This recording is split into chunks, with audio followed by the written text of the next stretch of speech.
நேற்று ஈவினிங் பாப்பா வந்துட்டு ஏதாவது ஒரு ஸ்நாக்ஸ் செஞ்சு கொடுங்கம்மா அப்படின்னு கேட்டுகிட்டே இருந்தாங்க. கடைசி நானும் ஹெல்ப் பண்ணுறேன் அப்படின்ட்டு ஜாயின் ஆகிட்டாங்க. பால் கொழுக்கட்டை தான் இன்றைக்கி செய்ய போகிறோம். அதுக்கு ஃபஸ்ட்டு அரிசி மாவு ஒரு கப் எடுத்துகிட்டு அதில் கொஞ்சம் உப்பு போட்டு தண்ணி ஊற்றி பிசைஞ்சிட்டு அதை நமக்கு பிடிச்ச ஷேப்பில் அந்த மாதிரி உருட்டி எடுத்து வச்சுக்கலாம். நான் ஃபஸ்ட் டைம் குக்கிங் பண்ணப்போ இந்த பால் கொழுக்கட்டை தான் ட்ரை பண்ணேன். அப்போல்லாம் யூடியூப் இந்த மாதிரிலாம் எதுவுமே இல்லைல்ல. ஸோ எனக்கு வந்துட்டு எப்படி பண்ணுறேன்னு ஞாபகமே இல்லை. அம்மா செஞ்சதை அப்படியே யோசிச்சு பார்த்துட்டு ட்ரை பண்ணேன். கடைசியில் அந்த கொழுக்கட்டை பாத்திரத்தில் ஒட்டிட்டு வரவே இல்லை.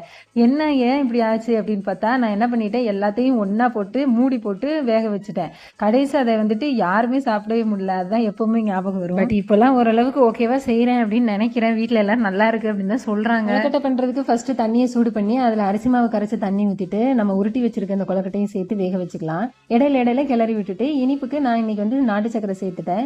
இல்லைனா வெள்ளை பாகு காய்ச்சியும் சேர்த்துக்கலாம். ஃபைனலாக சுக்கு பொடி தேங்காய் துருவி போட்டால் சும்மா கம கமன்னு டேஸ்ட்டாக பால் கொழுக்கட்டை ரெடி ஆகிடும். நான் இன்னைக்கு தேங்காய் துருவல் எதுவும் சேர்க்கல.